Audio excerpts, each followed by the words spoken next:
Kann man für 0 € professionelle und hochwertige Produktaufnahmen machen? Ich meine, vielleicht bist du noch ein junges Unternehmen mit einem neuen Produkt und keinem Budget oder ein frischer Filmemacher ohne viel Equipment. Aber braucht man sowas unbedingt? Kann man nicht auch professionelle Produktbilder machen, ohne einen einzigen Cent auszugeben? Genau das werde ich in diesem Video versuchen und dir dabei ganz genau zeigen, wie auch du das machen kannst. Und als kleines Extra zeige ich dir ganz zum Schluss, wie du mit einem kleinen Trick deine Produktaufnahmen noch einzigartiger machen kannst. Also, los geht's!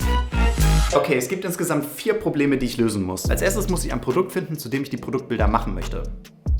Selbstverständlich. Ich schaue mal ganz schnell, was ich hier so spontan finde.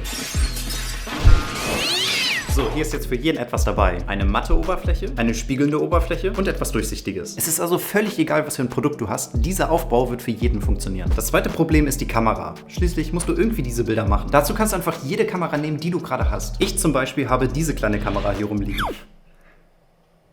Was? Nicht jeder hat eine Blackmagic Ursa Mini Pro G2? Was für eine Kamera hat denn jeder?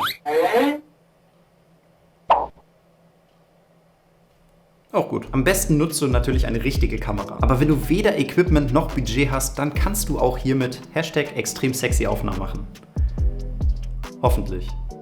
Okay, kommen wir direkt zum dritten Problem. Der Hintergrund. Der klassische Look ist hier ein weißer Backdrop bzw. so eine Hohlkehle. Der weiche Übergang zwischen Untergrund und Hintergrund hilft dabei, dass der Fokus eher auf dem Produkt selber ist. Und normalerweise ist so ein Backdrop sehr groß. Mindestens so groß. Aber so etwas hat ja nicht jeder einfach herumliegen. Daher nutzen wir jetzt einfach weißes Papier dafür. Normalerweise würde ich sagen, dass es mindestens A3 sein soll, aber vermutlich hat nicht mal das jeder zu Hause. Daher schaue ich mal, wie weit ich mit einem ganz einfachen A4-Blatt komme. Jetzt gibt es nur noch ein Problem zu lösen.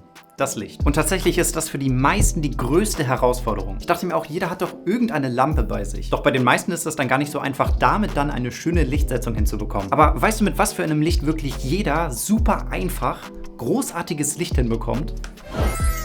Andererseits kannst du einen weißen Bildschirm bereits für Matte-Produkte benutzen. Oder, wenn du diesen Kanal schon ein bisschen kennst, kannst du super einfach einen Verlauf auf diesem Bildschirm anzeigen lassen, um deine Produktbilder noch professioneller aussehen zu lassen. Einfach die Bildschirmhelligkeit auf Maximum stellen und schon hast du super schönes Licht. Aber wenn du das Produkt einfach nur auf einer Seite beleuchtest, dann säuft die andere so ein bisschen ab. Und was kannst du da jetzt machen? Nimm einfach ein weißes Blatt Papier und stelle es auf diese andere Seite. Damit kannst du das Licht vom Bildschirm reflektieren und hältst die andere Seite auf. Okay, dann machen wir doch mal ein Bild.